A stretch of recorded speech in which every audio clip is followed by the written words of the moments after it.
yo tengo que reconocer que en su día, cuando Pacho me llamó y me ofreció la oportunidad de estar aquí, lo primero que, claro, me sentí absolutamente privilegiado, ¿no? Y yo qué pintaré ahí con alguien a quien admiro tanto por cómo es y por lo que hace y por su obra, ¿no? Y por su inteligencia. Luego, dándole vueltas, y una vez que empecé a leer el libro, encontré una explicación que no sé si es la acertada o no, porque no lo hemos hablado y él lo explicará. En el arranque del libro, muy pronto, Pacho explica que cuando se analiza la crisis política en la que estamos inmersos y la crisis económica y la relación o no relación entre ambas, una de las cosas que apunta Pacho es el provincianismo en el que caemos al analizar eso, ¿no?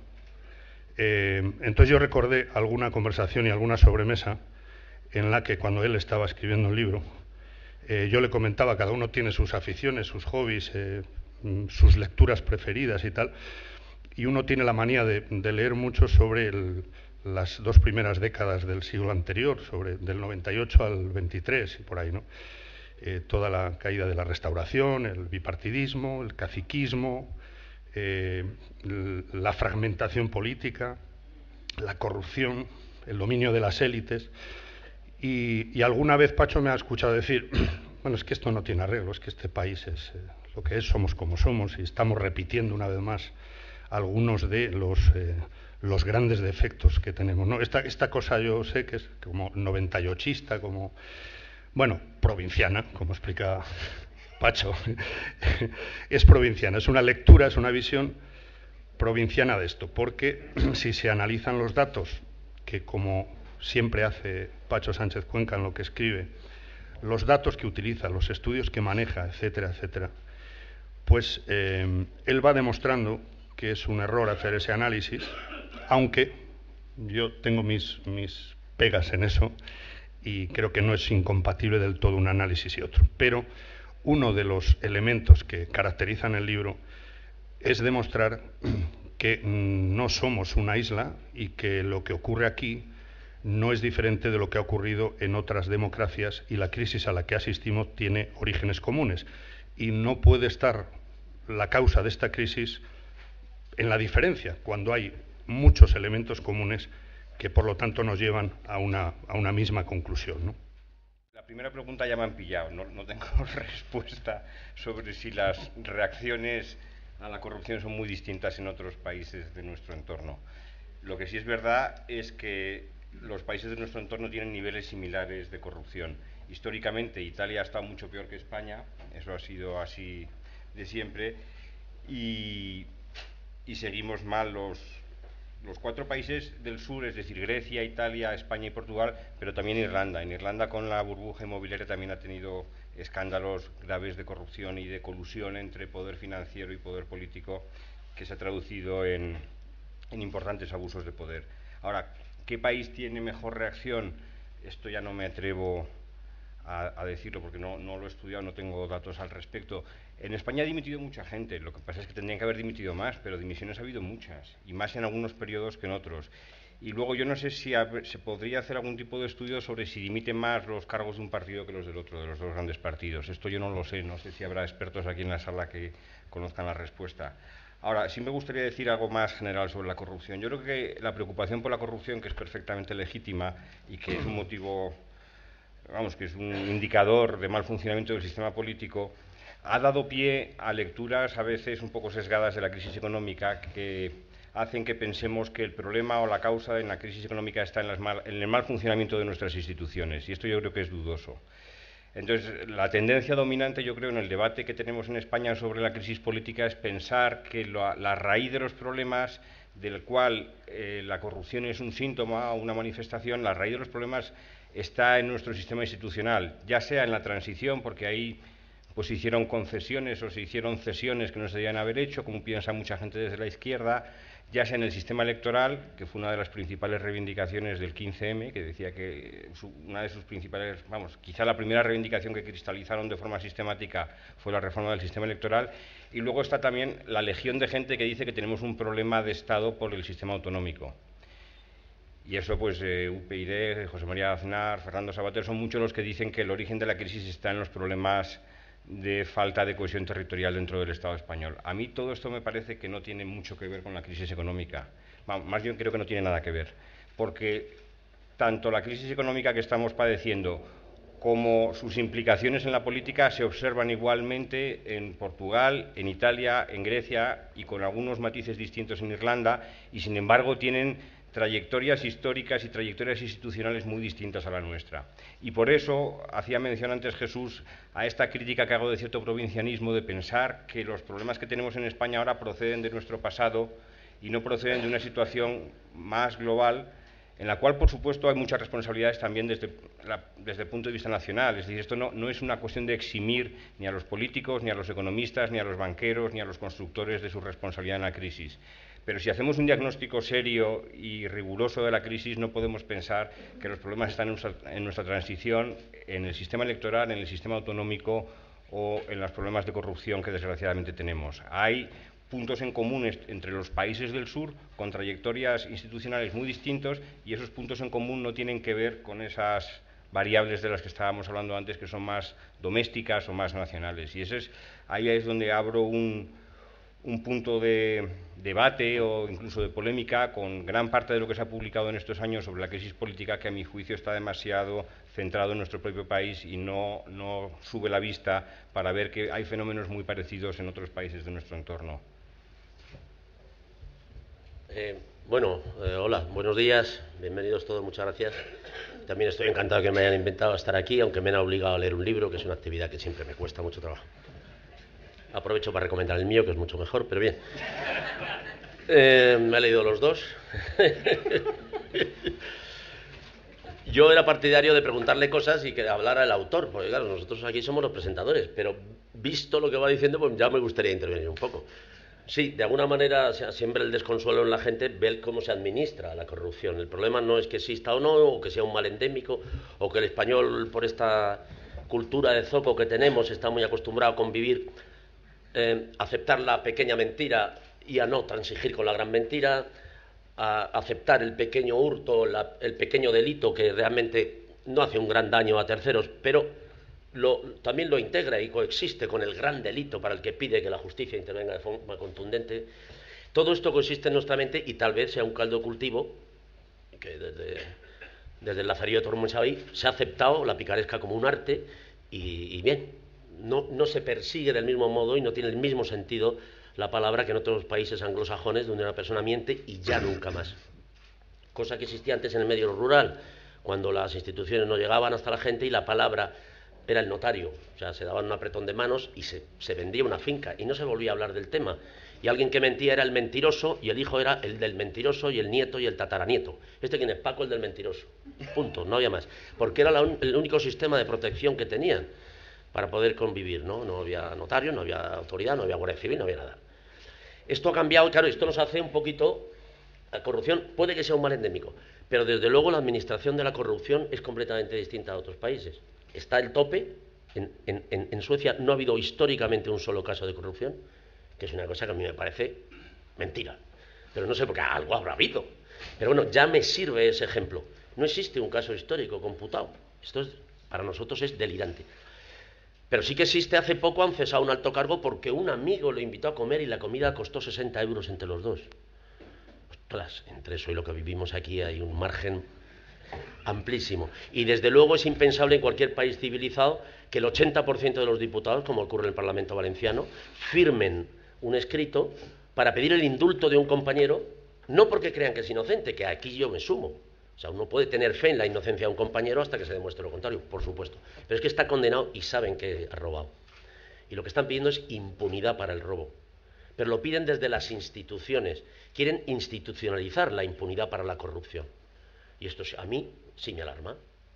Y quiero decir, esto sí tiene mucho que ver con la gestión de la crisis. ¿Cómo va a gestionar la crisis un elemento que está a favor de la corrupción, o por lo menos la ampara o la encubre?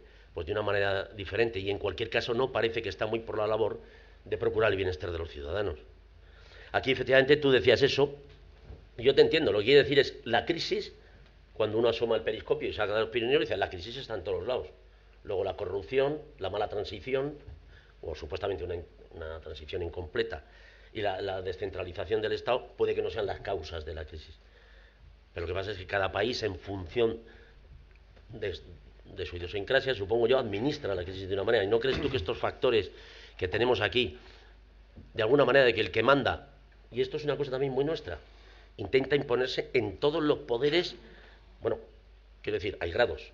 El grado de ahora ya me parece espectacular. Es decir, que hay una supraestructura que está por encima del propio Congreso de los Diputados y la voluntad popular, como es el Tribunal Constitucional, y pongan al frente de presidente a un miembro de un partido, a un señor que es socio y que tiene los estatutos la obligación de aceptar las directrices. ¿No crees tú que esto sí puede influir en la administración de una crisis? Entonces sí, depende de los partidos políticos y de las instituciones, desde luego, pero también depende del tipo de sociedad que tenemos, que ha avanzado muchísimo en estas 3 décadas, y eso es algo que también se olvida en la literatura actual sobre la crisis, donde parece que todo ha sido un espejismo, que ha sido toda una burbuja, que se ha pinchado y no queda nada, que estamos igual que hace un siglo. No, se ha avanzado muchísimo, pero la sociedad española, por sus niveles de formación educativa, por los niveles de desigualdad, por los niveles de desconfianza social, pues tiene un nivel de corrupción alto como le corresponde a este tipo de países, ¿no? Esto está cambiando deprisa y en el futuro yo me imagino que esto se traducirá en una mejora bastante notable de la corrupción, pero no van a ser cambios que sucedan de aquí a unos pocos años. Son cambios que tienen lugar más en el medio plazo y desde luego tenemos que hacer todo lo posible para acelerar ese cambio social, pero tampoco podemos pensar que a través de ahora de alguna medida, de alguna receta mágica, por ejemplo, como propone algún economista, volver al sistema, vamos, introducir un sistema mayoritario en España, que con eso van a desaparecer los problemas. Eso es una ingenuidad tremenda, ¿no? Entonces, tenemos el país que tenemos que procurar mejorarlo y cambiarlo, pero sin hacernos falsas expectativas y sin pensar, además, que todos los problemas derivan de ahí. Hay problemas que yo creo que tienen una relación muy lateral con respecto a la corrupción. Bueno, yo creo que has citado ya, a mí me parecía muy interesante tanto lo que apuntas de los niveles de información política como los niveles educativos y cómo influyen históricamente luego en la gestión política, ¿no? Pero una de las cosas que yo creo que más merecen la pena de este libro, y también conectan con tu obra en general, incluidos los artículos de prensa, es cómo vas desmontando mitos, es decir, cómo se van desmontando tópicos sobre el discurso que se va instalando como explicación de las cosas que pasan, ¿no? Entonces, a mí me gustaría que explicaras tu visión, que no es una visión puramente de opinión, ni mucho menos, sino basada en los estudios, en los datos, en el análisis comparativo de la crisis vivida aquí y en otros países. ¿Cómo, en qué momento, iba a decir en qué momento se jodió el Perú, como diría Vargas Llosa, pero es decir, ¿dónde ves tú la frontera a partir de la cual se produce esa crisis política y en qué momento o en qué etapa y de qué manera, digamos, desde la política se cede o no tienen más remedio que cederlo, depende a quién escuchemos, y hay desde luego en esta sala personalidades que podrían y ya han explicado mucho sobre esto y podrían explicar mucho más. ¿Cuándo se cede esa gestión política o grandes decisiones políticas que de alguna manera ponen en entredicho lo que es el mimbre fundamental en democracia, que es que quien tiene que tomar las decisiones es quienes elegimos, los ciudadanos, ¿no? ¿Y qué tiene que ver con la globalización económica y sus secuencias? Y sobre todo con el diseño de Europa, del euro concretamente. Dificilísimo también esta segunda pregunta que me plantea Jesús. Nadie dijo que esto iba a ser fácil. Entonces, ¿te creías que venías de fiesta a tomar un vino español?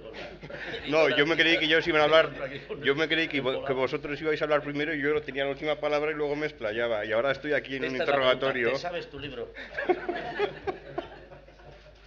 Bueno, entonces, para ir entrando en materia, una cosa que ahora todo el mundo ha olvidado o que en su momento nadie quiso prestar atención es que en el año 2007 España tenía la ciudadanía más satisfecha con la democracia de Europa y era el país que tenía mayor nivel de confianza en los partidos políticos de toda Europa. Eso es un dato muy impresionante. Es verdad que no había sido siempre así, se ve una curva en crecimiento y en 2007 nos ponemos a la cabeza de Europa en satisfacción con la democracia española, con la democracia nacional y en confianza en los partidos políticos. Ahora parece una broma eso, parece una cosa de ciencia ficción. En el año 2007 no hace tanto, ¿no? Ahora mismo estamos abajo del todo con Grecia. Entonces, la transición ha sido muy rápida.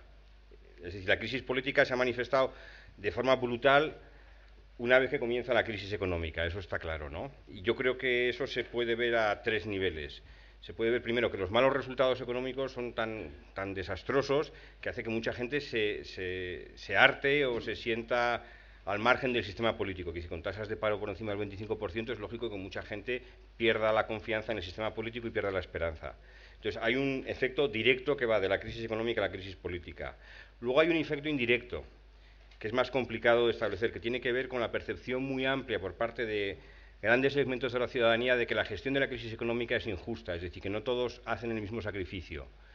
Las reducciones de renta disponible en España han sido mucho más grandes para los deciles más bajos de ingreso que para los deciles más altos. Es decir, la gente que menos gana son los que más han perdido, los que más han bajado sus salarios. Esto ha generado un aumento de la desigualdad que nos hace estar ahora mismo a la cabeza de Europa en desigualdad. Cuando España, bueno, siempre había tenido niveles altos de desigualdad, pero no estábamos arriba del todo. Ha crecido muy rápido los indicadores de desigualdad en España, ¿no? Y la gente tiene la percepción de que se ha tenido más atención o se ha puesto más recursos para salvar el sistema financiero que para salvar a las familias.